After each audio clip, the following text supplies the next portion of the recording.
دوستو اگر اپنے دل کو سکون دینا چاہتے ہیں تو اس اسلامک چینل کو سبسکرائب کریں۔ ہو سکتا ہے کوئی بات آپ کے دل کو لگ جائے اور آپ کی زندگی بدل جائے۔ چلیے ویڈیو کو شروع کرتے ہیں۔ جی ہاں دوستو، آپ نے جو پڑھا بالکل ہی سچ ہے۔ ایک عورت کا حضور کریم صلی اللہ علیہ وآلہ وسلم کی خبر کے لیے بے قرار ہونا۔ احد کی لڑائی میں مسلمانوں کو اذیت بھی بہت پہنچی اور شہید بھی بہت ہوئے۔ مدینہ طیبہ میں وحشت یہ اثر کر چکی تھی کہ عورتیں پریشان ہو کر تحقیق حال کے لیے گھر سے نکل پڑیں۔ ایک انصاری عورت نے مجمع کو دیکھا تو بے تابانہ پوچھا کہ حضور صلی اللہ علیہ وآلہ وسلم کیسے ہیں؟ اس مجمع میں سے کسی نے کہا کہ تمہارے والد کا انتقال ہو گیا۔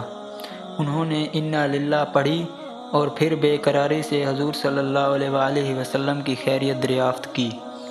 اتنے میں کسی نے خاوند کے انتقال کی خبر سنائی اور کسی نے بیٹے کی اور کسی نے بھائی کی کہ یہ سب ہی شہید ہو گئے ہیں، مگر انہوں نے پوچھا کہ حضور صلی اللہ علیہ وآلہ وسلم کیسے ہیں؟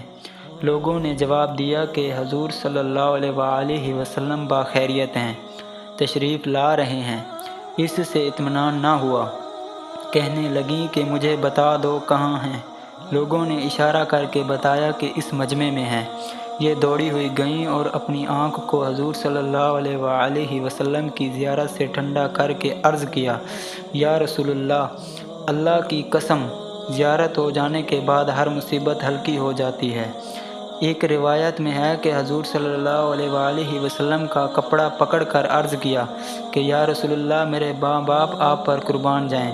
جب آپ زندہ و سلامت ہیں تو مجھے کسی کی ہلاکت کی پرواہ نہیں۔